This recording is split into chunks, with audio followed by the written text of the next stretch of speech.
There's a feeling of déjà vu about Renault in 2020. It spent last season struggling in Formula One's midfield and lagging behind customer team McLaren, and it has spent the first 3 races of this season struggling in Formula One's midfield and lagging behind customer team McLaren. It seems not much has changed. There have been moments where Renault has seemed poised to pose a serious threat to the front of F1's midfield this year, but practice pace hasn't always translated into speed when it counts. And drivers Daniel Ricciardo and Esteban Ocon have been frustrated by this apparent loss of performance between sessions, which has made Renault an unpredictable and frustrating performer. So is this another year of treading water for Renault, or is there more to come? Renault had the 5th fastest car in Formula 1 on average last year, and thanks to the leap forward of Racing Point and its pink Mercedes, it has slipped back to 6th fastest in 2020.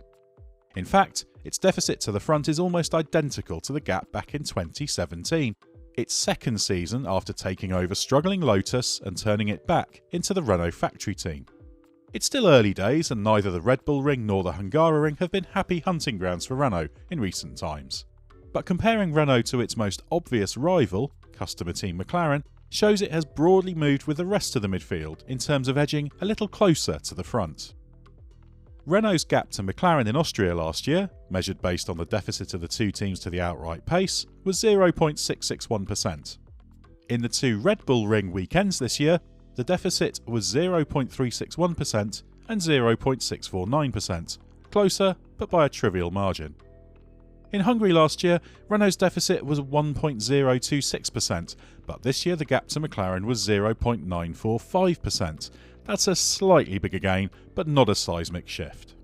So there's no big change here for Renault, but we do have to add the caveat that it's still early days. With only 2 circuits visited for race weekends, and many more to come, the competitive picture still has scope to change.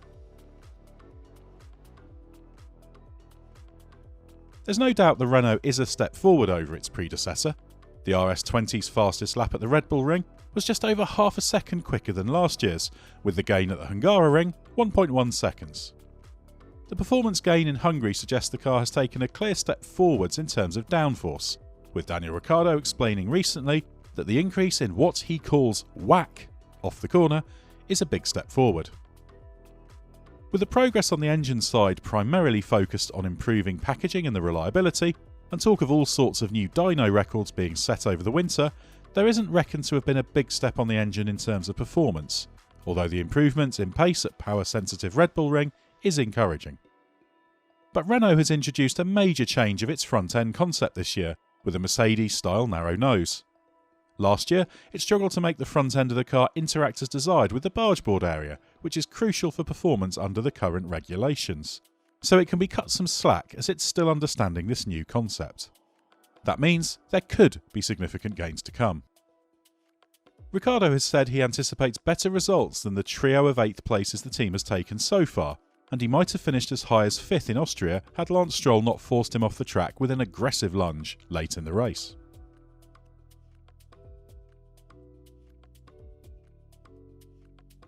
Once it became clear that Renault's initial 5-year plan to hit the front in Formula 1 wasn't working, the upcoming major change in technical regulations became the focus. As Renault team principal Cyril Abiteboul recently revealed, new signing Fernando Alonso has said forget about next season. But this doesn't mean that what happens over the next 18 months doesn't matter. The current car, which will be carried over to next season with limited changes permitted but aero development unrestricted, is a crucial test subject for the team to make aerodynamic gains. Work on the car for the 2022 regulations is not currently allowed because of rules controlling spending thanks to the economic impact of the COVID-19 pandemic. But everything the team learns and understands can be reinvested into the all-important new car that Alonso hopes to fight near the front with. After an uncertain and unpredictable start to the season, it's not yet clear how much progress Renault has really made with this car. But with more upgrades scheduled to be introduced for the British Grand Prix at Silverstone, there's still scope for a good step forward over the rest of 2020.